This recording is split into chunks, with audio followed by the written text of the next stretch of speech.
A'udzu billahi minasyaitonir rajim. Bismillahirrahmanirrahim. Assalamualaikum warahmatullahi wabarakatuh. Apa kabar Bapak Ibu semua sehat? Alhamdulillah. Alhamdulillahirabbil alamin. Alhamdulillahilladzi ahyana ba'dama amatana wa ilaihin nusyur.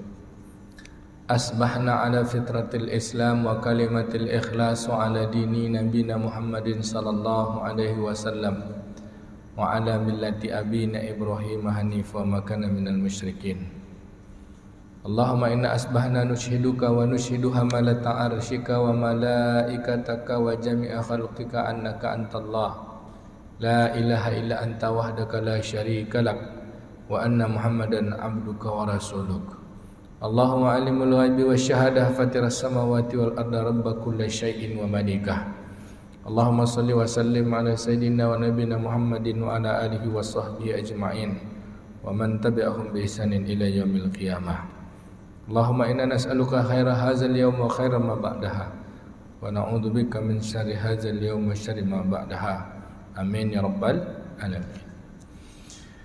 Yang saya muliakan para alim ulama, cerdik pandai, pemuka masyarakat, orang-orang tua kami, Pak Imam, ayah, bunda, abang, kakak, seluruh jamaah yang hadir salat subuh Masjid Raya An-Nur Provinsi Riau, baik yang ada di masjid secara offline dan langsung pada tempat kita di mana berada, baik yang hadir secara online live streaming fanpage Masjid Raya An-Nur Provinsi Riau di mana saja berada di seluruh Indonesia ataupun di luar Indonesia,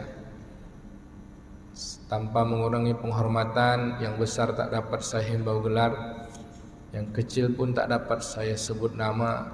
Semoga kita semua senantiasa diberi Allah keberkahan, diberi Allah Subhanahu wa ta'ala rahmat dan ampunan dalam setiap urusan yang kita harap, diberi kesehatan, diberi kemudahan, dan dilimpahkan kebaikan-kebaikan hingga kebaikan itu menjadi bekal untuk bertemu Allah di hari kemudian. Amin ya rabbal alamin. Segala puji bagi Allah Ta'ala dengan segala ketetapannya. Tidak ada ketetapan yang di muka bumi ini yang secara kebetulan. Semuanya adalah haknya Allah Ta'ala. Maka bersyukurlah kita dengan segala ketetapannya itu mampu menggunakan apa yang Allah tetapkan itu untuk taat kepada Allah. Maka di antara ucapan syukur itu adalah Alhamdulillahi Rabbil Alamin. Segala puji bagi Allah yang mengatur semua di alam ini. Allah akan jawab ucapan itu dengan ucapan Hamiduni abdi, hambaku memujiku. Apa tanda Allah memuji kita? Allah balas pujian itu untuk kita. Allah bukan soal puji diangkat derajatnya, bukan soal pujian Allah banyakkan hartanya. Allah Subhanahu wa ta'ala jika senang dengan seorang hamba, Allah puji-puji di majlisnya para malaikat. Allah akan beri kebaikan kepada seorang hamba itu untuk sibuk dengan urusan mematuhi Allah Subhanahu wa ta'ala. Dalam bahasa umumnya adalah untuk sibuk dengan urusan agama. Tapi biasanya orang menganggap urusan agama itu urusan sholat, urusan puasa, urusan zakat, urusan haji, urusan sedekah, urusan membaca kitab, gitu kan? Itu ritual-ritual untuk kita supaya dekat betul sanggup mengamalkan urusan agama. Disebutkan di dalam kalam hikmah para ulama, di antaranya Imam Ibnu Qayyim Al-Jauziyah. Orang yang disibuk dengan urusan agama itu maksudnya dia sibuk melihat apa-apa yang segala Allah tetapkan itu, mampukah dia menjalani yang haram untuk ditinggalkan, yang baik, yang wajib, yang sunnah untuk disempurnakan dan diperbanyak dalam kehidupannya. Bapak Ibu yang dimuliakan Allah, maka jika seorang dihendaki Allah Ta'ala dalam kebaikan, maka Allah sibukkan dia untuk mematuhi Allah. Man yuridillahu bihi khairan yuwaffiqhu fiddin. Maka alhamdulillah pagi ini Pak, kita disibukkan Allah dengan urusan-urusan mematuhi Allah. Dan itulah kenikmatan. Semua yang kita miliki, pangkat yang kita miliki adalah ujian, kesehatan yang kita miliki adalah ujian, waktu luang yang kita miliki adalah ujian. Ketika semua ujian, senang ataupun tak senang adalah ujian. Ketika semua ujian itu kita gunakan untuk mentaati Allah, maka ujian berubah menjadi sebuah kenikmatan. Ini. Semogalah semuanya Allah beri kekuatan untuk kita meniti jalan menuju kenikmatan. Amin. Salawat dan salam pada baginda Nabi sallallahu alaihi wasallam dengan ucapan Allahumma shalli ala sayidina Muhammad wa ala ali sayidina Muhammad. Assalamu alayka ya Rasulullah. Agar tersambung kita kepada Allah Taala, menumpang tuah dengan kemuliaannya Rasulullah, menumpang hebat dengan rahmatnya Rasulullah SAW, menumpang kemuliaan dengan ia adalah tauladan bagi seluruh kehidupan. Maka jangan lepas dari setiap urusan-urusan kita, berwasilah dengan kemuliaannya dengan berselawat kepada Nabi sallallahu alaihi wasallam. Kita ulangi selawatnya sekali lagi. Allahumma shalli ala sayidina Muhammad wa ala ali sayidina Muhammad, dan bersalam kepada beliau, assalamu alayka ya Rasulullah. Bapak Ibu hadirin hamba-hamba kekasih-kekasih Allah, pagi ini kita lanjutkan pembacaan kitab Tazkiyatun Nafs. Yang lalu kita menjelaskan pembagian hati. Hati dibagi 3. Yang pertama, hati yang sehat. Yang kedua, hati yang sakit. Yang ketiga, hati yang mati. Padahal dia masih hidup, tapi hatinya sehat, sakit. Kalau hatinya mati, bagaimana keberadaannya? Dari Nu'man bin Bashir radhiyallahu an, bahwa Rasulullah sallallahu alaihi wasallam bersabda, dari hadis yang diriwayatkan oleh Imam Muslim, An-Nu'man atau dalam yang lainnya An-Nu'aymin bin Bashir radhiyallahu an qaal, sami'tu Rasulullah sallallahu alaihi wasallam qaal, ala inna fi jasadil mudghah wa iza saluhat jasadu kullu wa iza fasadat jasadu kullu ala wahyal qalbi. Apa kata Nabi? Sesungguhnya, ketahuilah, ala, ketahuilah kata Nabi. Kalau bahasa kitanya, woi, gitu dah. Mau tahu tak? Gitu lah. Tahulah, ketahuilah, ala, sesungguhnya kata Nabi, inna fi jasad, sesungguhnya di dalam jasad itu ada segumpal daging. Daging di sini mudghah, Pak. Mudghah, daging segumpal. Wa iza saluhat jasadu kullu. Kalau dia baik, jadi di sini bukan disebut dengan baiknya itu khair atau thayyib, Pak. Tapi saluhat, soleh, berarti satu sifat. Kalau dia bilang dia sehatnya dalam konteks kalau hatinya sehat, misalnya wa iza afiyatu jasadu kullu, kan tidak. Nabi tak menggunakan kata afiyah. Atau wa iza sehah jasadu kullu, tidak. Tapi Nabi menggunakan kata solu, artinya wa iza soluhat, kata-kata soleh. Soleh itu baik, berarti yang berkaitan dengan sifat. Berarti daging di dalam tubuh kita itu memiliki sifat. Kalau sifatnya baik, maka baiklah semua badannya. Tapi Nabi sebut tadi kan, sifat hati itu baik, maka yang baik itu jadi badan. Nabi sebut jasad, jasmani. Nabi tak katakan wa iza soluhat jasadu kullu, bukan Nabi katakan wa iza soluhat fi misalnya amalnya, soluhat amaluhu kulluh, kan tidak. Tapi Nabi sebut apa? Jasad. Atau Nabi tidak sebut wa iza soluhat ruhaniyah kulluh atau ruh qalbul kulluh, kan tidak juga. Nabi sebutkan kalimatnya adalah jasad. Berarti badan, Pak. Kan jelas tu jasad. Wa iza soluhat jasadu kulluh wa iza fasadat jasadu kulluh. Dan Nabi juga menyebut fasad. Fasad di sini bukan disebut dengan hancur, rusak, tidak. Tapi di sini fasad di sini ini suatu sifat juga. Apa itu fasad? Ya mangkang lah, Pak. Rusak. Telah terjadi kerusakan di muka bumi, kan? Zahara fasad fil barri wal bahri. Telah nyata zahir kerusakan di muka bumi. Rusak yang mana? Gitu kan? Apakah kena gunung runtuh? Apakah bangunan runtuh? Enggak, kan? Tapi Nabi Allah katakan dalam Al-Qur'an itu wa iza zahara fasada fil barri wal bahri bima kasabat aydin nas. Telah terjadi kerusakan di laut dan di bumi sebab ulah tangan manusia. Tangan ini banyak nih, kekuasaan bisa, tangan kita sendiri juga bisa. Balik kita ke kaji tadi, maka yang berkaitan dengan hati, dengan gumpal daging tadi kata Nabi. Kalau segumpal itu baik, maka baiklah semuanya. Kalau dia rusak, fasad di sini lebih kepada karakter yang tak baik ya gitu. Lawan dari soleh, maka rusaklah jasadnya seluruhnya. Kan gitu kata Nabi. Wa iza fasadat jasadu kullu. Jadi kalau hatinya rusak, langsung sakit badannya semua. Secara zahir bisa juga rusak, sakit hati kan, sakit kolbunya, sakit jantung misalnya. Itu semua loyo tuh. Olahraga tak bisa ya. Kalau secara zahir sakit jantungnya, olahraga payah. Ngapa tak bisa lari Pak? Olahraga, awak sakit jantung, susah awak. Kan gitu kan. Tapi kalau hati yang di dalam itu, yang kata Nabi, ala wahyal qalbi, ketahuilah itulah hati. Nabi tidak menggunakan wahwal qalbi, tapi Nabi menggunakan kata wahya.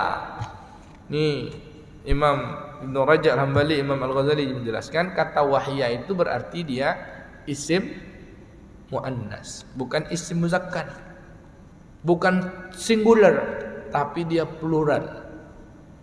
Dia tidak tunggal Pak, tapi dia jamak. Maknanya apa? Satu cuman hati itu, tapi pada posisinya memiliki banyak karakter. Bukan dia singular, tapi dia plural. Kan antara muzakkar dan muannas kan. Muzakkar itu tunggal, muannas plural kan, singular dan plural. Tapi Nabi menggunakan kata plural. Artinya apa? Kata Imam Al-Ghazali, banyak memiliki karakter. Jadi ketika melihat kata-katanya saja sudah kita oh seperti ini ya makna hati. Ala kata Nabi wahyal qalbi, ketahuilah dia. Kalau bahasa wahya itu kan menggunakan untuk perempuan. Menggunakan perempuan, ngapa tidak menggunakan laki-laki kan gitu kan. Makna dalam kata keseharian. Man hiya, siapa dia perempuan? Man huwa, siapa dia laki-laki? Tapi enggak mungkin kan man hiya qalbi kan gitu. Siapa dia hati. Jadi artinya hati itu memiliki beberapa karakter, beberapa sifat.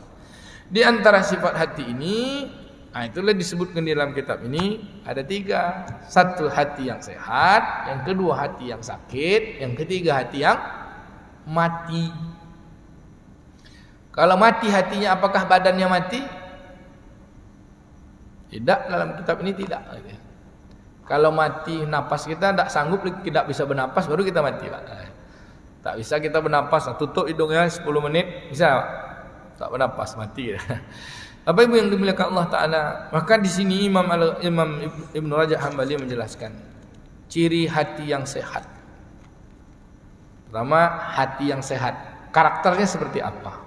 Supaya kita dapat baik kan? Wa iza soluhat jasadu kullu. Kalau dia baik, maka baiklah semua badannya. Mana yang badan tu Pak? Semua fisik. Lalu dengan badannya apa? Bisa berbuat. Mana perbuatannya? Kata Imam Al-Ghazali, kan beliau ini menulis 2 nih. Kata Imam Ghazali, kalau baik badannya maka 7 anggota badannya akan terkendali. Apa yang terkendali Pak? Mulut terkendali, hidung terkendali, ini semua dengan kepala nih Pak. Semua yang di kepala ini terkendali nih. Kepala ini mana dia? Mulut, hidung, mata, telinga, otak. Mulut untuk bicara, hidung untuk mencium, mata untuk melihat, telinga untuk mendengar, otak untuk berpikir. Apa kendalinya? Bahwa dia tahu apa yang Allah perintahkan dan dia tahu pula apa yang Allah larang. Dari lisannya terkendali. Apa dosa kalau tak terkendali? Kalau mulut terkendali, orang yang sehat, dia tidak bicara kecuali apa yang diperintahkan Allah, dan dia tidak akan bicara kecuali yang baik-baik. Nah, satu Nabi katakan, man kana yu'minu billahi wal yaumil akhir falyakul khairan aw liyasmut. Siapa yang beriman kepada Allah dan ingin bertemu dengan hari akhir. Akhir itu kalau diubah ke bahasa Indonesia artinya selesai ya Pak. Dah akhir dah gitu kan. Selesai dah. Sebenarnya salah Pak. Kalau untuk yang zahir di dunia ialah sudah selesai dah, ada akhir dah. Kalau akhir yang dalam bahasa Arab tuh dia ada permulaan tapi tak ada selesainya Pak. Kalau dunia ini tidak akhir namanya. Dunia ini namanya fana. Fana ini yaitu sementara.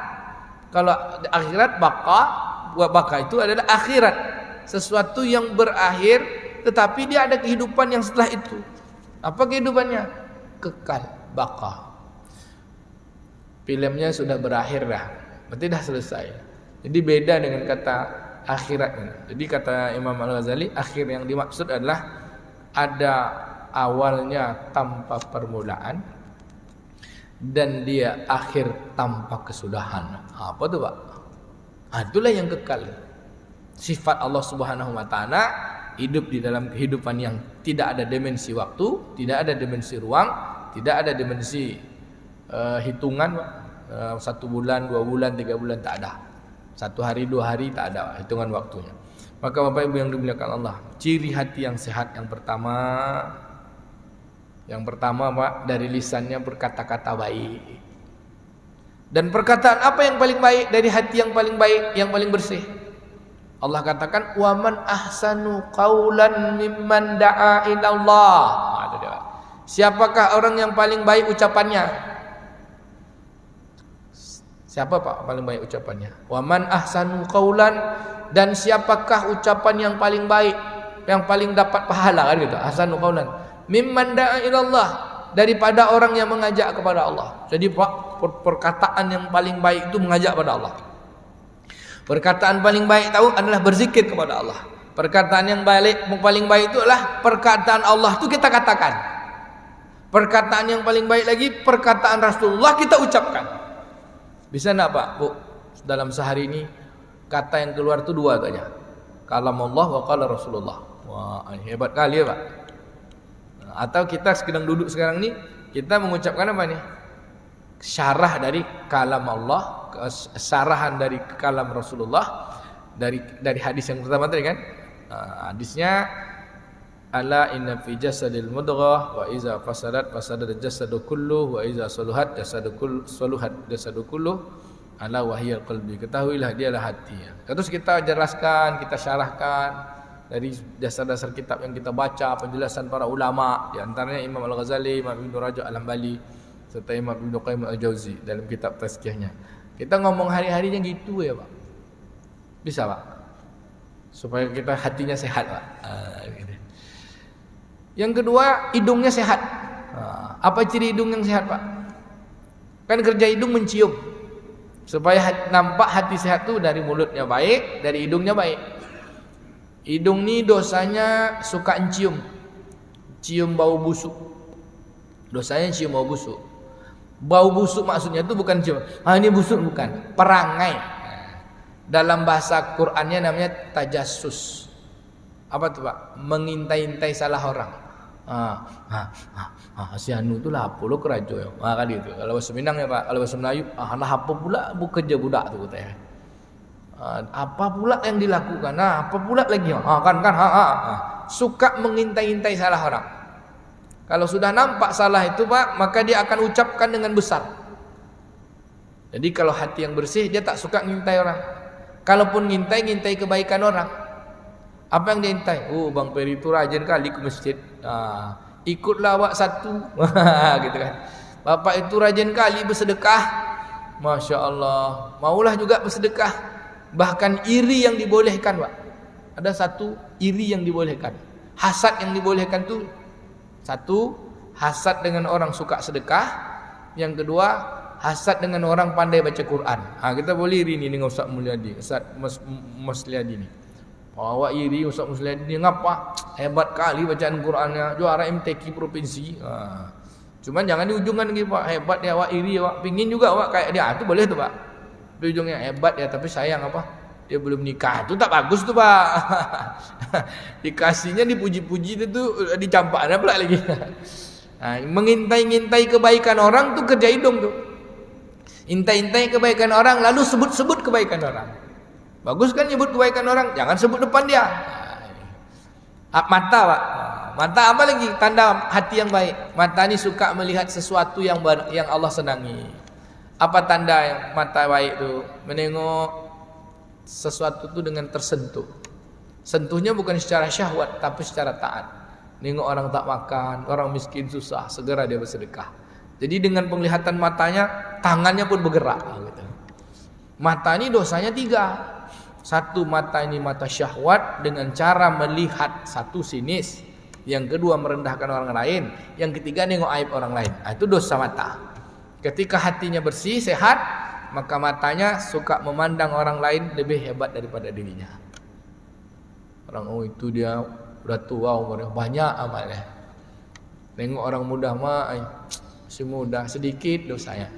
Ini enggak nengok orang pajak tuh baru kemarin lah sombong pula. Ini dia Pak. Ini beda mata baik dengan mata. Sulit kita Pak memang. Nah, tapi itulah juga. Menengok orang tua senang aja, memandang semua dengan baik. Sangka dari penglihatan. Bisa Pak. Ini saya lah nih Pak. Ini kan untuk saya nih. Saya lagi ngomong dekatnya. Mulut saya dekat dengan mata saya kan. Mulut saya dekat dengan telinga saya. Telinga apa lagi pula dosanya Pak. Jadi kalau mata tadi balik kita hindarkanlah pandangan syahwat. Jika bersyahwat, jadikanlah syahwat itu dia halal. Syahwat bapak dengan harta, beli dia Pak. Jangan berlebih-lebihan. Syahwat dengan perempuan, menikah. Kalau belum ada jodoh, puasa, enak. Mata ini dijaga. Ghaddul basyar, tundukkan pandangan. Tundukkan pandangannya ada 2. Satu memang secara lahir tundukkan pandangan, melihat sesuatu yang membuat kita tertarik lupa dari Allah, tundukkan pandangan memang ghaddul basyar. Yang kedua, kalau kita melihat sesuatu lalu tundukkan pandangan apa? Patuhlah. Yang kita lihat sesuatu itu tak itu yang kita lihat. Misalnya kita tersyahwat dengan mobil baru Pak. Mobil lawak misalnya cuma Agya. Nengoklah mobil baru Innova. PT enggak ada. Kan bersyahwat juga kita. Apa syahwatnya? Pingin juga, akhirnya ngutang kredit sana, pakailah riba lagi demi supaya dapat Innova. Wah, gitu kan. Gunakan semua cara dilakukan untuk dapatkan itu. Maka kata ulama, jika matanya taat, maka dia akan tundukkan pandangan seperti apa? Dia akan lihat Innova itu sama saja dengan Agya. Bahkan Agya yang dia lihat itu sama saja seperti, atau kalau bahasa enak itu, kalau dia lihat Expander, dia kepingin beli Fortuner, ya kan gitu. Fortuner Expander. Ketika dia melihat ini sama saja. Bahkan ketika dia melihat Expander sama aja dengan Blender, Pak. Nah, Blender, Fortuner, Expander sama aja. Ngapa? Karena sama-sama terbuat dari besi. Nah, ini dari besi biasa bisa jadi Blender. Dari Blender bisa jadi Expander. Expander bisa jadi Fortuner. Orang sibuk mengejar, ini kan cuma besi biasa. Blender harga 1.000, ya kan? Nah, ini harga bahkan lebih kecil daripada Blender, hektar Pak. Hektar kecil gitu kan? Hektar, Blender, Fortuner, Expander kan sama aja. Apa? Besi. Yang dipandangnya bukan itu. Kok bisa tertarik aku kan? Padahal dia cuma besi. Hebat kali orang bisa bikin nih. Nah kan gitu kan? Berarti ada yang lebih hebat. Kenapa orang bisa bikin? Karena Allah kasih dia pengetahuan. Jadi terpandang Expander, Blender dan Fortuner bahkan hektar, yang terpandang tuh Allah Subhanahu wa taala yang menjadikan besi. Ada tak manusia bisa bikin besi, Pak? Apa rumus besi? Rumus besi, Pak. Senyawa besi apa rumusnya anak kimia, anak IPA? Fe. Ferrum kan? Bukan feri, ferrum. Nah, besi, Pak, rumusnya Fe. Ada nak manusia bisa buat besi? Tak ada. Atau ada nak manusia bisa buat air? Tak ada, Pak. Air ini 2 unsurnya. Ketika mandang air tuh Pak, pas kita misalnya sedang haus, nampak air es enak mahal pula harganya Pak. Wah ini harga 50.000 lah minuman paling mahal. Ada 70.000 kalau di bandara ya. Mahal. Tapi ya nengok air putih, air kuning, air hijau, air teh, air mahal sama aja. Ngapa? Dia cuman air. Nah, gitu. Kalau haus ya minumlah, minum dengan cara yang halal. Tapi kan ada syahwat di situ, Pak. Kadang-kadang kita cuma sanggup beli air putih, kita memaksakan utang untuk beli minum air yang lain. Bapak Ibu yang dimuliakan Allah, air kalau kita secara zat kita lihat, dia punya 2 sifat aja, Pak. Satu dia dari hidrogen, yang satu lagi dari oksigen. Ketika orang memandang air itu, tunduk dia ghaddul basyar, tunduk dia patuh kepada Allah Ta'ala, dia menengok air itu, tengoklah yang menciptakan air. Carilah manusia, ada enggak yang bisa buat air, Pak? Mana ada? Manusia ini kerjanya cuma mengkompilasi, Pak. Nyusun-nyusun aja. Air 2 unsur, hidrogen dan oksigen. Oksigennya punya 2 partikel. Hidrogennya punya 2 partikel. Oksigennya satu partikelnya, H2O. Nah, gitu. Ketika hidrogen kan gas, bertemu dengan oksigen yang gas, bisa dia jadi fluida. Ini belajar kimia pula kita kan. Bisa jadi cairan, bisa jadi air. Lalu apa kalimat orang-orang yang beriman ketika hatinya bersih, nengok air itu dia ucap apa? Subhanallah. Minum pula air itu lagi, tentu baca bismillah. Dia tak bisa minum membuat air. Tapi pas minum air, lupa dia dengan Tuhan, dengan Allah Ta'ala yang menciptakan air. Nah, maka orang yang hatinya bersih, semua yang dia pandang terpandang dengan ketaatan. Ini kepala, Pak. Telinga gitu juga. Telinganya mendengar yang baik-baik. Apa telinga mendengar baik-baik? Dengarkan kalam Allah, dengarkan kalam Rasulullah. Macam mana cara mendengar kalam Allah dan mendengar kalam Rasulullah? Firman Allah dan sabda Rasulullah, gimana cara mendengarnya? Kita misalnya sendiri tak bisa dengar. Kata Imam Al-Ghazali, kamu akan bisa mendengar dengan dirimu sendiri. Satu, itulah gunanya mulut untuk bicara. Kan yang kita bicara kan kita sendiri yang dengar, Pak. Saya dengan Bapak jauh jaraknya, Pak. Bapak dengan saya ini ya, berapa meter nih, Pak? 4 meter kan? Tapi saya dengan mulut saya berapa meter, Pak? Sejengkal coba. Bahkan kurang dari sejengkal. Masa kita ngomong orang lain dengar, kita ngomong sendiri kita tak dengar? Itu namanya parah, Pak. Kita bilang, ayo taatlah kepada Allah Ta'ala. Kita ngajak orang taat nih. Dengar telinga kita. Tapi orang dengar, orang berubah. Kita tak berubah. Bahaya ini. Maka sejatinya kita bicara itu untuk kita sendiri. Bapak Ibu yang dimuliakan Allah SWT, bicara yang baik-baik. Kalau bicara tak baik juga terdengar oleh telinga kita, maka rusak juga telinga kita. Bercarut kita, Pak. Terdengarlah telinga. Lalu masuk kemana dia? Ke dalam hati. Maka jika hati itu sehat, ucapannya baik, pendengarannya baik, penciumannya baik, telinganya baik, insya Allah ini jaga kepala. Itulah dia jasad. Tangannya baik, kakinya baik, hatinya, karena hatinya baik, kemaluannya baik. Maka kata Imam Al-Ghazali, kita ini adalah gembala. Hatimu itu adalah driver, supirnya. Maka mulutmu, matamu, tanganmu, kakimu adalah gembalaanmu. Maka jika engkau pandai mengembalanya, engkau akan sukses. Tapi jika engkau digembala olehnya, engkau akan gagal. Jangan jadikan mulut gembalakan kita.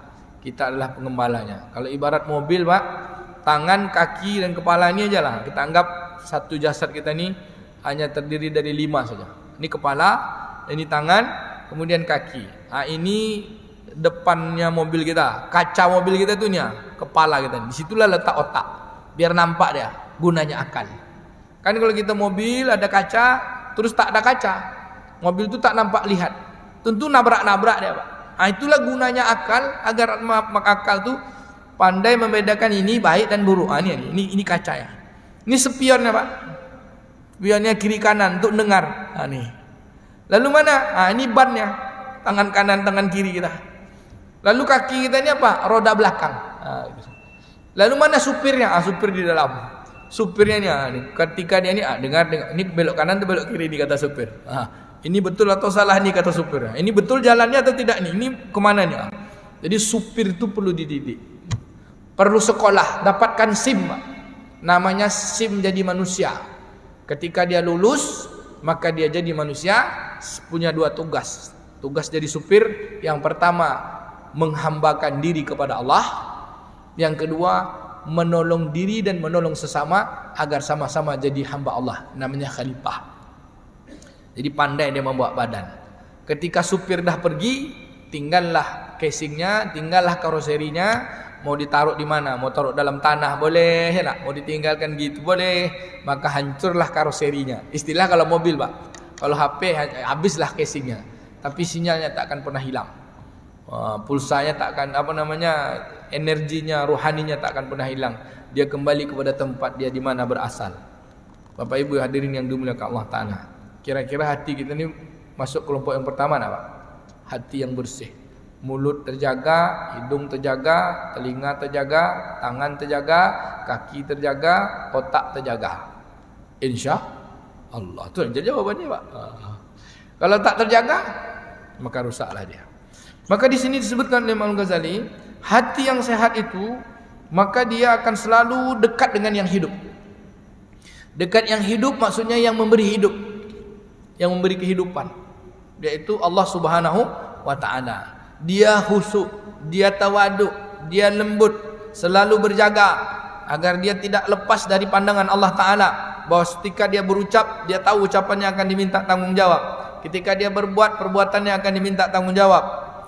Maka Bapak Ibu hadirin yang dimuliakan Allah, kita sebagai manusia, jika hatinya sadar, jika hatinya sehat, dia akan menjadi orang yang majziyum bih, akan diberi balasan. Dia paham betul, kalau aku buat baik, pasti balasannya baik. Kalau aku buat tak baik, nanti aku dapat balasan yang tak baik. Seperti Allah katakan dalam surah Al-Bayyinah. Bapak Ibu yang dimuliakan Allah, lanjut kita pada hati yang sakit. Satu yang sehat. Ciri hati yang sakit. Fi qulubihim marad, pada hati mereka ada penyakit. Ciri hati yang sakit ini kata Imam Ibnu Rajab Al-Hambali, yang pertama, kadang-kadang dia berbuat baik, kadang-kadang dia berbuat maksiat. Kadang-kadang dia taat, kadang-kadang dia maksiat. Contohnya ginilah, yang paling mudah tuh, pas giliran sholat dia sholat, pas giliran bohong pula dia. Nah, gitu lah. Pas giliran puasa juga dia. Pas giliran sholat tarawih lupa dia. Nah, gitu kan. Jadi, Bapak Ibu yang dimuliakan Allah, pas giliran keinginannya lebih besar daripada perintah Allah, dia korbankan apa-apa yang Allah perintahkan, yang Allah larang, dia korbankan itu semua demi mendapatkan keinginannya. Yang paling mudah itu misalnya Pak, ya misalnya kita ingin beli mobil, uang kita tak cukup, minjam kita di bank. Keinginan kita mesti dapat mobil juga, minjam, tapi minjam duitnya dengan cara yang riba. Usahlah paksa-paksa hidupnya, nah, itu syahwat. Bapak Ibu hadirin yang dimuliakan Allah, kadang-kadang dia tahu, tapi macam mana lagi katanya. Iya salah, tapi macam mana lagi? Macam mana lagi itu kalimatnya tuh. Ini hati sakit nih. Kalau itu diteruskan, nanti hati itu akan jadi mati. Contoh, sholat tepat waktu itu baik, sekali-sekali dia lambat. Ini dah mulai sakit nih. Biasa dia sholatnya di awal waktu, sekarang udah mulai longgar. Ini dah mulai sakit nih. Kalau sudah mulai longgar dengan sholat tepat waktu, dia akan lalai. Kata Imam Ibnu Mubarak, dari lalainya perkara-perkara wajib, nanti dia akan sepele dengan yang sunat. Tak apa-apalah, tak apa-apalah, tak sunat. Ya, gitu mulai dia tuh. Kalau dia sudah sepele dengan yang sunat, nanti dia mudah melakukan yang makruh. Makruh cuma nih. Padahal makruh itu tercela Pak. Makruh cuma. Kalau sudah dia melakukan yang makruh, nanti hatinya makin sakit. Allah Subhanahu wa taala beri dia dijauhkan dari Allah taala, dari kebaikan-kebaikan, maka sakit hatinya itu, sakit hati bukan sakit hati sebetulnya. Hati yang sakit tadi akan mudah melakukan yang haram. Jadi dia lemah mengerjakan yang wajib, lalu yang sunat ditinggalkannya, yang makruh kadang dilakukannya, akhirnya dia tak takut lagi melakukan yang maksiat. Apa kata Nabi SAW dalam pesan kitab Wasiatul Mustafa? Ya Ali, wahai Sayyidina Ali, kata Nabi, wahai Ali, ketahuilah, jika Allah Subhanahu wa taala sudah tidak suka dengan seorang hamba, murka dengan seorang hamba, maka seorang hamba ini akan Allah jadikan dia mencari rezeki dengan urusan-urusannya dengan yang haram, disibukkan dengan yang haram. Kemudian jika Allah bertambah tak suka dengan seorang hamba itu, maka setiap urusannya itu sudah bercampur dengan setan. Setan pun dah ikut. Maksudnya setan itu sifat-sifat buruknya Pak. Haram halal tak peduli lagi. Dia mendahulukan dunianya ketimbang agamanya. Lalu ketika disebut dengan dia, ini kan tak boleh. Apa dia bilang? Kan Allah Maha Pengampun. Ini kalimat ini Pak. Kan Allah Maha Pengampun. Pak, Bu, dalam kisah Qasasul Anbiya, kisah-kisah para nabi, Fir'aun itu Pak, awalnya dia punya penyakit. Awalnya hatinya bersih itu Pak.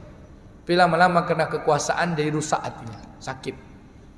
Dia tahu Allah Maha Pengampun. Satu hari iblis pernah datang kepada Fir'aun. Apa kata Fir'aun?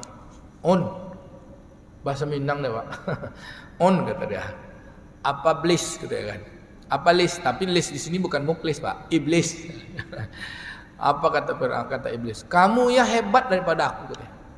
Hebat betul kau ni, pembangkangnya kepada Allah lebih hebat daripada aku. Kata Fir'aun, kenapa? Aku tidak pernah mengaku jadi Tuhan. Aku sekali cuma tak mau patuh kepada Allah untuk hormat kepada Adam, sujud pada Adam, Allah keluarkan aku dari surga. Aku minta tangguh sampai hari kiamat. Aku terima itu, Pak, kata iblis kan. Tapi kau pembangkangnya dengan Allah Ta'ala bukan tak mau hormat, engkau sendiri mengaku Tuhan. Dalam dialog iblis dan Fir'aun, apa kata Fir'aun? Iblis, santai iblis. Ini tambahan kata-kata saya. Bukan begitu iblis, dia bilang, kau dulu membangkang sama Allah, kau jumpa sama Allah, kau dekat sama Allah. Aku membangkang sama Allah, aku tak jumpa sama Allah Ta'ala, tapi aku tahu Allah yang menghidupkan, mematikan. Dan Allah Subhanahu Wa Ta'ala khusus untuk aku manusia, Allah kan Maha Pengampun, Pak. Ini dia. Santai iblis. Artinya apa? Nanti sebelum aku mati, aku taubat. Kan banyak orang kayak gitu, Pak. Sekarang dia aja lah maksiat dulu macam mana, nanti kan dekat-dekat mati taubat. Lupa tak sempat taubat, Pak. Bahaya. Fir'aun mau taubat. 2 kali percobaan taubatnya Fir'aun. Dalam kisah kan? Kisah Nabi Musa AS.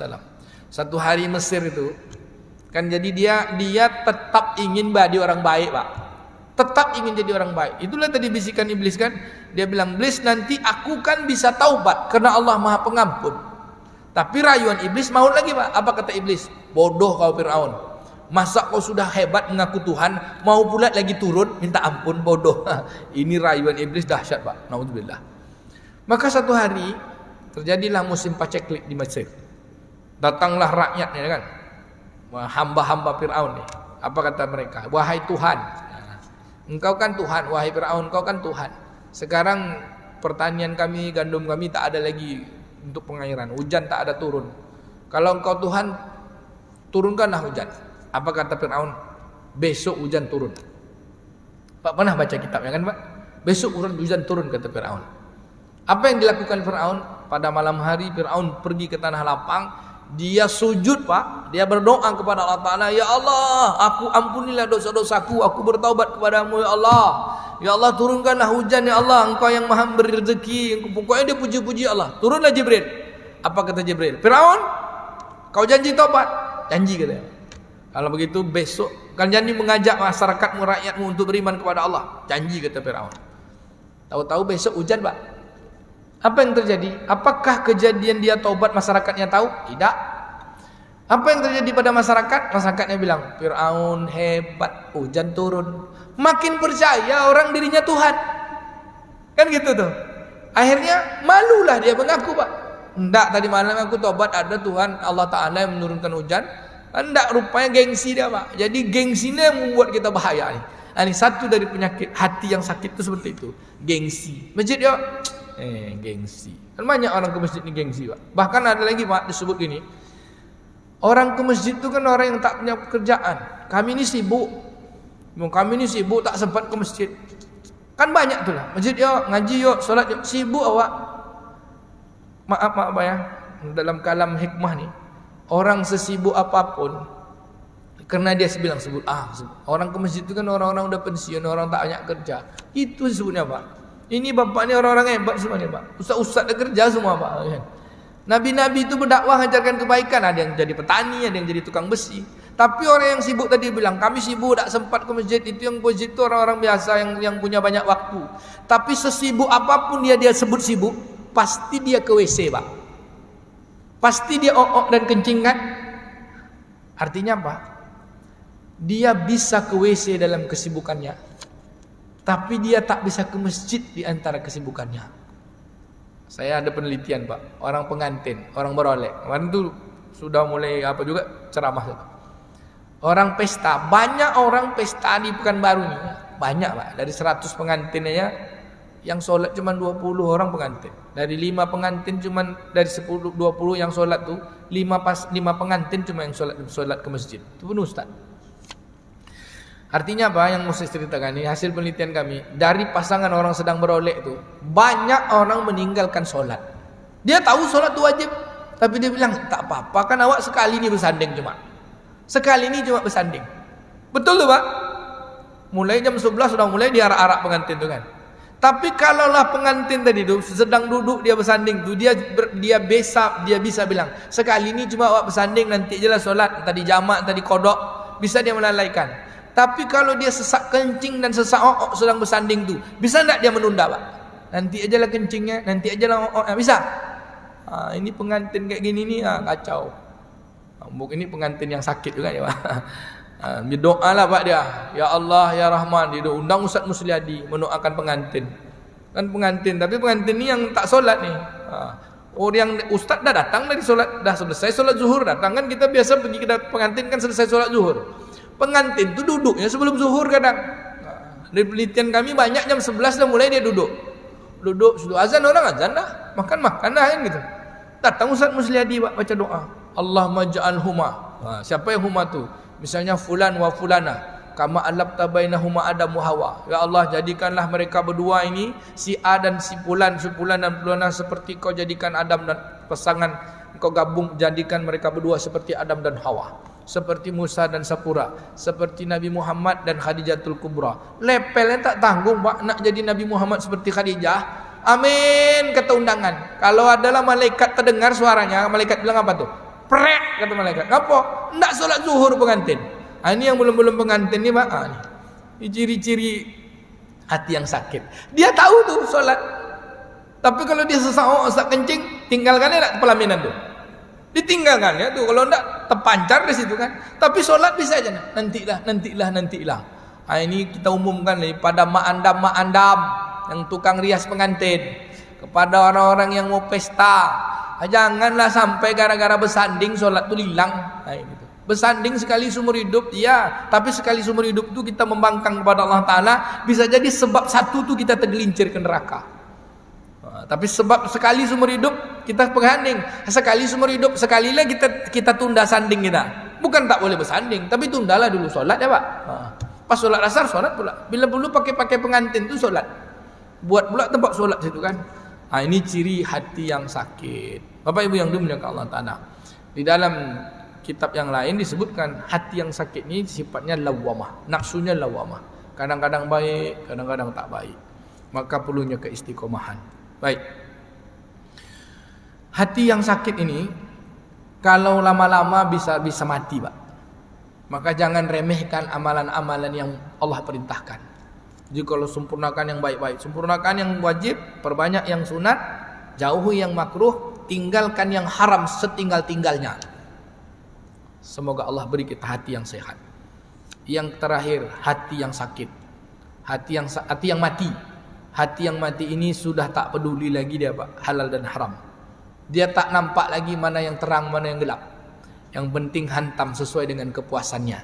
Dia mendahulukan apa yang diinginkan oleh nafsunya. Dan hati yang sakit ini, hati yang mati ini bersumber dari tidak pandainya menggunakan mata dan telinga. Allah sebut di dalam Al-Quran pada surah Al-A'raf ayat 179. Gunakanlah mata dan telinga agar hati kita hidup. Kenapa? Karena ketika Allah Subhanahu wa taala menjadikan kita manusia, yang pertama kali berfungsi itu telinga, yang berfungsi kedua mata, berfungsi ketiga mulut. Dan memfungsi terakhir kehidupan kita ni sampai kita diberi beban itu adalah hati, yaitu ketika balik. Kalau tak pandai gunakan telinga, gunakan mata, maka hatinya tak memiliki pemahaman, tak tahu halal haram, main hantam aja. Itulah dia Allah sebut pada surah Al-A'raf ayat 179. Boleh saya baca Pak? Boleh ya? A'udzubillahi minasyaitonirrajim. Laqad zara'na li jahannama katsiran minal jin wal ins lahum qulubun la yafqahuna biha walahum adzanun la yasma'una biha walahum a'yunun la yubsiruna biha ulaika kal an'am bal hum adallun wa ulaika humul ghafilun. Apa kata Allah? Sesungguhnya isi neraka itu banyak dari jin dan manusia. Katsiran minal jin wal ins lahum qulubun la yafqahuna biha. Mereka punya hati Pak, tapi tak paham, tak tahu, tidak memiliki kepakihan, tak memiliki kepahaman, kerana tak pernah dikasih ilmu. Dari mana ilmu tu masuk, kepahaman tu? Kata Allah, walahum a'yunun la yabsiruna biha. Mereka punya mata tapi tak lihat, nak mampu melihat yang betul yang salah. Sebab apa mata tak bisa melihat? Kerana telinga tak dikasih informasi yang baik. Apa? walahum adhanun la yasma'una biha. Karena di telinga mereka pun dia mendengar tapi tak pernah diberikan, tidak pandai mendengar yang baik. Apa kata Allah? Ulaika kal an'am. Hati yang mati itu seperti binatang, Pak. Mereka itu seperti binatang, bahkan lebih parah daripada binatang. Allah katakan ulaika humul ghafilun. Mereka itulah orang-orang yang lalai. Bapak Ibu, dari ayat ini dapatlah kita mengambil pelajaran bahwa untuk menghidupkan hati agar dia memiliki kepahaman. Lahum qulubun la yafqahuna biha. Mereka punya hati tapi tak paham. Lalu bagaimana supaya paham? Pakai hati itu. Ada dua alat, telinga dan mata. Gunakan telinga untuk mendengar yang baik, kalam-kalam Allah, kalam Rasulullah. Nanti mata pandai melihat, Pak. Dan ketika kita lahir, apa yang pertama kali diajarkan, Pak? Yang dilakukan ayah kita. Telinga dulu didengarkan. Mata kita belum bisa lihat tuh. Nengok bapak kita belum tahu tuh ini bapak saya tuh bapak orang. Ketika kita lahir kan, Pak. Tapi telinga udah bisa dengar. Maka di dalam rahim pun telinga sudah bisa dengar. Jadi fungsi pertama itu telinga. Telinga kamu akan dimintakan tanggung jawab. Wal basar, was sam'a, dan wal afidah, hati kalian. Innakana mas'ula. Sesungguhnya nanti itu semua akan dimintakan tanggung jawab. Maka Bapak Ibu yang dimuliakan Allah, makanya ketika lahir diazankan, Allahu Akbar, Allahu Akbar. Kan itu yang pertama. Diazankan dulu. Kapan mata berfungsi? Sudah beberapa bulan nanti baru mata bisa lihat. Ini ayah saya, ini orang lain, tidak bisa dia senyum. Kapan hati bisa berfungsi? Ketika sudah balik, bisa membedakan ini baik buruk. Maka fungsi mata, telinga dan mata ini dari 0 tahun sampai umur 14 tahun gunanya untuk memasukkan informasi agar terinstal ilmu-ilmu yang baik, pengetahuan. Tapi kalau umur setahun baru lahir langsung duit diingatkan, langsung HP ditengokkan. Nanti ketika dia sudah harus dapat ijazah manusia, tak dapat ijazah manusia, Pak, tapi ijazahnya binatang. Ini agak kasar sedikit kan? Kalau bahasa kita, harusnya umur 14 tahun tuh jadi orang, Pak. Jadi orang tuh udah tahu dia ini perintah Allah, sholat. Ini kepentingan kebaikan untuk sesama, saling tolong menolong. Tapi setelah umur 14 tahun dah balik, enggak tahu dia perintah Allah Ta'ala. Harusnya dia jadi manusia. Jadi umur 0 sampai 14 tahun itu adalah masa kita magang jadi manusia. Kita ini kan sama aja kayak hewan. Ketika diberi ilmu dari telinga dan penglihatan, bisa berucap, bisa berpikir. Ketika pandai berpikir itulah gunakan akal. Akal itu baru sebuah akil balik. Sampailah akalnya membedakan baik dan buruk. Ada orang umur 40 tahun, akalnya tak tahu baik buruk. Kalau bahasa kasarnya tuh orang belum jadi orang, Pak. Banyak orang tak jadi orang, Pak. Jadi orang tak jadi orang. Jadi harusnya kita punya dapat ijazah S1, Pak. Ijazah sarjana manusia tuh. Kamu layak jadi manusia umur 14 tahun. Sudah boleh bertanggung jawab, sudah boleh menikah, sudah boleh merantau, sudah boleh jadi pemimpin. Ketika sudah sampai waktunya untuk bertanggung jawab, itulah mukallaf. Baik Bapak Ibu yang dimuliakan Allah. Kira-kira dari 3 ini, Pak, hati yang sehat, hati yang sakit, hati yang mati. Hati kita yang mana, Pak? Kita sendirilah yang tahu ya, Pak. Jadi kalau bahasa Imam Al-Ghazali, kalau masih bercampur maksiat dengan ketaatan, masih sakit. Berarti dia perlu obat. Rata-rata kita ini masih sakit. Maka jangan pernah lupa makan obat tuh tiap hari. Supaya nanti pas waktunya dia sehat. Kalaupun dia tak sehat-sehat, tapi obatnya kita makan. Makan terus obatnya, Pak. Kan semakin bagus dia tuh. Pas saat kita makan obat tuh, kan bagus tuh. Mati kita pas makan obat tuh. Matinya husnul khatimah. Mana obatnya? Baca Quran. Mana obatnya? Berbuat baik. Mana obatnya? Kan kita kadang-kadang sakit juga kan, Pak. Maka jangan lupa menelan obat. Maka orang-orang yang ingin hatinya baik, ingin dia hatinya sehat, setiap hari dia makan obat. Obatnya adalah dekat dengan Allah. Obatnya adalah zikir. Apabila dia kehilangan lupa berzikir, maka seperti dia letih dan lemah dalam keseharian. Apa kata Imam tadi? Tanda sehat Imam Ibnu Rajab Hambali. Di antara tanda sehatnya hati adalah jika yang memiliki hati itu ketinggalan satu aja dia dari berzikir. Tak sempat melaksanakan bacaan-bacaan yang mendekatkan dirinya kepada Allah. Rutin berzikir, rutin baca Quran. Atau satu dia lupa, lalai dia dari ibadah, terlambat.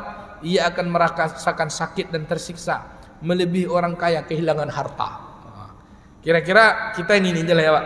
Ini insya-Allah ya Pak ya. Jadi makan obat terus setiap hari Pak ya. Zikir itu obat, dengar Quran obat, kebaikan-kebaikan obat. Baik, kita tutup diri ciri-ciri hati yang sehat menurut Imam Ibnu Rajab Hanbali. Dia ringkas lagi Pak, bagian dari hati yang sehat. 1. Kerinduannya kepada Allah Subhanahu wa taala, bahwa dia adalah khidmah, bahwa dia ini pelayan, dia ini hamba, seperti kerinduan seorang lapar kepada makanan dan minuman. Seorang tabi'in, Yahya bin Mu'az berkata, barang siapa senang untuk berkhidmah kepada Allah Ta'ala, segala sesuatu akan senang untuk berkhidmah kepadanya. Jadi kalau kita hidup ini jadi pelayan Allah, jadi hambanya Allah, maka hamba-hamba Allah yang lain akan melayani kita. Dan barang siapa tentram dan sejuk hatinya lantaran taat kepada Allah, maka tentram dan sejuk pula lah hati semua orang-orang yang memandangnya. Yang kedua, seempunya hati yang sehat hanya memiliki satu keinginan. Keinginannya hanya taat kepada Allah. Punya rumah besar untuk taat pada Allah. Punya kekuasaan untuk taat pada Allah. Punya harta banyak untuk taat pada Allah. Diberi ujian kesusahan, taat kepada Allah. Diberi kepayahan, taat kepada Allah. Hidupnya hanya satu, apapun yang ditetapkan, taat pada Allah. Karena bukan soal apa yang kita miliki, tapi bagaimana kita menyikapi. Ini kata Imam Ibnu Rajab Hanbali. Yang ketiga, orang yang hatinya sehat itu sangat pelit dengan waktu. Pelit maksudnya apa? Dia gunakan waktunya, dia jaga betul. Bakhil terhadap waktu apa? Sangat jaga waktu. Jangan sampai waktunya sia-sia. Untuk apa? Untuk tidak terbuang hanya untuk perkara-perkara yang sia-sia. Apalagi perkara-perkara yang membuat dia berdosa. Dia sibuk dengan kebaikan-kebaikan. Karena waktu itulah harta yang dimilikinya. Karena dunia ini hakikat yang kita miliki itu waktu. Apabila waktu berlalu tak punya kita lagi, maka jagalah waktu. Kata Nabi, 2 kenikmatan dunia orang banyak lalai. 1, nikmat sehat. Yang kedua, ketika dia sibuk waktu. Kemarin waktu tak sibuk harusnya berangkat umroh. Dah sibuk baru nak umroh. Ini Pak. Bapak Ibu yang dimuliakan Allah. Yang keempat, jika telah masuk waktu solat, maka lenyap segala harapan dan kesedihannya terhadap dunia. Ia mendapatkan kelapangan, kenikmatan, penyejuk mata dan penyejuk jiwa di dalam solatnya. Apa kata Nabi? Sesungguhnya penyejuk mataku adalah solat. Tidak pernah letih dari berzikir kepada Allah, tak pernah bosan untuk berkhidmat kepada Allah, dan bersikap manis kecuali kepada orang yang menunjukkan jalan kebenaran atau mengingatkannya kepada bersikap manis kepada orang-orang yang menunjukkan jalan kebaikan dan mengingatkannya kepada Allah Ta'ala. Jadi berbaik-baik kepada sesama hamba-hamba yang mendekatkan diri kepada Allah. Yang terakhir, dia selalu menghisap dirinya Pak. Dia selalu melihat, ini dosa atau pahala, ini baik atau buruk. Jadi setiap hari evaluasi. Jadi betul lah tuh Pak, hidup kita ini punya perencanaan, strategi, program, kemudian evaluasi. Kan gitu dalam konteks planning kan, planning, organizing, and controlling. Apa perencanaan kita Pak? Semua hari jadi pahala. Apa organizing kita? Planning, actuating, planning, organizing. Apa organisasi kita? Mulut, tangan, kaki semua adalah organisasi kita. Kepala kita ini jadi komandan. Karena dia adalah pandai membedakan baik, organizing. Lalu apa actuating kita? Pelaksanaan kita. Ini yang kita kerjakan yang baik-baik. Solat, puasa, sedekah, berbagi kebaikan. Lalu apa? Controlling kita. Itulah dia istighfar. Astaghfirullah. Evaluasi, tadi apa target-target yang belum tercapai, apa kebaikan-kebaikan yang belum cukup. Maka Bapak Ibu yang dimuliakan Allah, orang-orang hatinya sehat senantiasa banyak beristighfar. Satu di antara amal-amal kebaikannya. Karena dia tak yakin semuanya diterima atau tidak. Dia penuh harap dan takut. Ya Allah, terima atau tidak? Terima atau tidak? Maka ya Allah, ampunilah aku, ampunilah aku. Itulah salah satu obat yang ditelan setiap hari. Jangan lupa nelan obat ya Pak. Doakan saya Pak. Apa obatnya Pak? Zikir, baca Quran, istighfar. Dan sebaik-baik obat adalah solat. Karena Allah katakan, inna salata tanha anil fahsya wal munkar. Sesungguhnya solat mencegah perbuatan keji dan mungkar. Maka kita umumkan Pak ya. Karena ini ya, pengantin-pengantin yang nak berolek, jangan sampai gara-gara berolek lupa menelan obat hati. Apa dia? Solat. Obat hati ada 5 kan. Tombok hati. Ada 5 perkara. Yang pertama apa? Baca Quran dan maknanya. Yang kedua, solat malam. 3, kumpul dengan orang soleh. Yang keempat, zikir. Yang kelima, solat tahajud, Pak. Dan banyak menuntut ilmu. Berpuasa, salah satu di antara 5 obat-obat hati. Demikian Bapak Ibu yang dimuliakan Allah Ta'ala, di antara 3 macam hati. Semoga kita berada pada hati yang sehat. Jangan lupa makan obat. Subhanakallahumma wa bihamdika asyhadu an la ilaha illa anta nastaghfiruka wa natubu ilaik. Wa sallallahu ala nabiyyina Muhammadin wa ala alihi washabbihi ajmain. Walhamdulillahirabbil alamin. Kita sambung Rabu pekan depan penyebab sakitnya hati. Wassalamualaikum warahmatullahi wabarakatuh.